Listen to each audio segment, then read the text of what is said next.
problem, science and scientists, who are an important part of the problem. The problem, according me, has to do, and according us, with scientists without a conscience. So using ethics and science. What's science nowadays, and what's scientific communication? Listening to Paula, she was saying, in my country, there is not a clear information regarding climate change and environmental problems, and we are more vulnerable.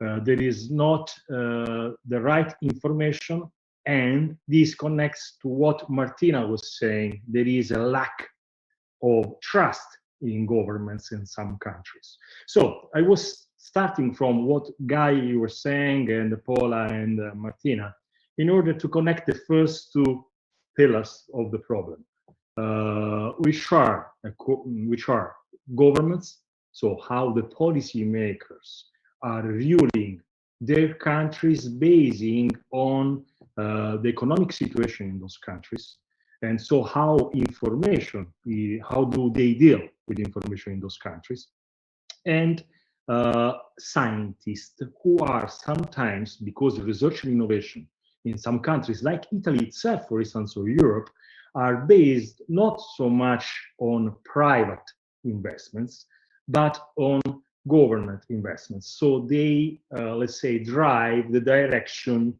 of information somehow. And there is the other problem here. Later, I would like to connect with Clement and go back to how communication, because communication is fundamental. Advertising has to do with all the private sector, which is the other important stakeholder that we are still not speaking of, and it will be important to look at advertisement as a solution, communication as a solution, because there is the other problem, which is journalism.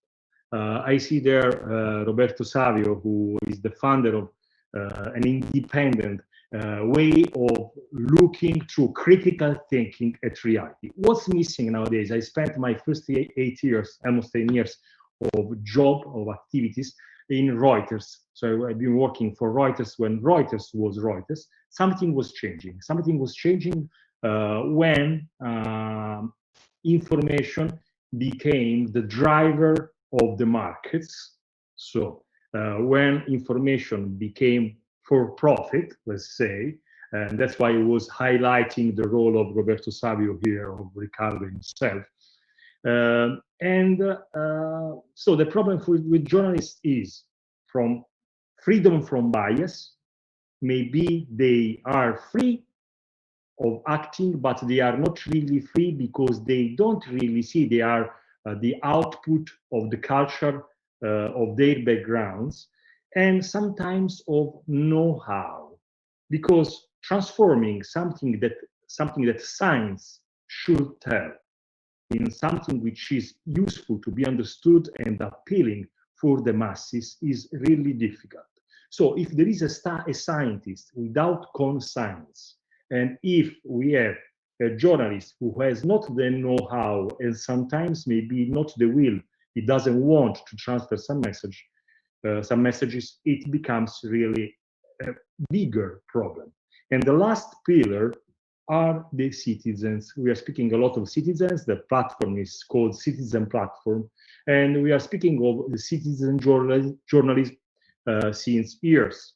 But who are the citizens? The citizens are the output of all these things together, because who is creating the conscience, the know-how in the citizens? Media, education, so governments, and the investments going in some directions or in others. So I'm not saying that citizens are a passive part, and nowadays, and I close my 5 minutes, we are looking at a new trend, which are the young generations, which is something we're still not speaking of, that will be, from my viewpoint, in this case personal, the sixth pillar. So young generations that through social media and striking and so on. Fridays for Future are one of the examples, but just one of the examples. How do they perceive the reality, and how they could change the way we do journalism, citizen journalism, and how they are voters, how they could change our vote.